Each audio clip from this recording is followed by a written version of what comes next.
જો તમે વિચારી રહ્યા હો કે હવે તો માવઠું ગયું, તો એ તમારી ભૂલ છે. છેલ્લા 2 દિવસમાં નથી પડ્યું એવું મહાઘાતક માવઠું આગામી 5 દિવસ સુધી પડશે. આગામી 5 દિવસ સુધી માવઠું મહા મુસીબત બનીને ત્રાટકશે. છોતરાફાડ કમોસમી વરસાદ પડશે.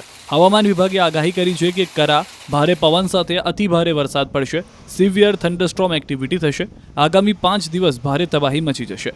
બીજી તરફ માવઠા અંગે અંબાલાલે આગાહી કરી છે કે ઉત્તર ગુજરાતના ભાગોમાં માવઠું ત્રાટકશે.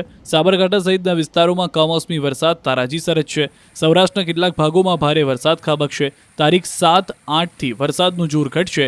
11થી 20 તારીખમાં આંધી વંટોળ આવશે. આ તરફ હવામાન નિષ્ણાંત પરેશ ગોસ્વામીએ ખતરનાક માવઠાની આગાહી કરી છે. પરેશભાઈના મતે આગામી 3 દિવસમાં ભારે માવઠું ત્રાટકશે. 8 મે સુધી 2 થી 4 ઇંચ વરસાદ ખાબકશે. વીજળીના કડાકા ભડાકા સાથે કમોસમી વરસાદ પડશે. પાકિસ્તાન પર બનેલું સાયક્લોનિક સર્ક્યુલેશન મજબૂત બન્યું હોવાથી આકાશમાંથી આફત ત્રાટકશે.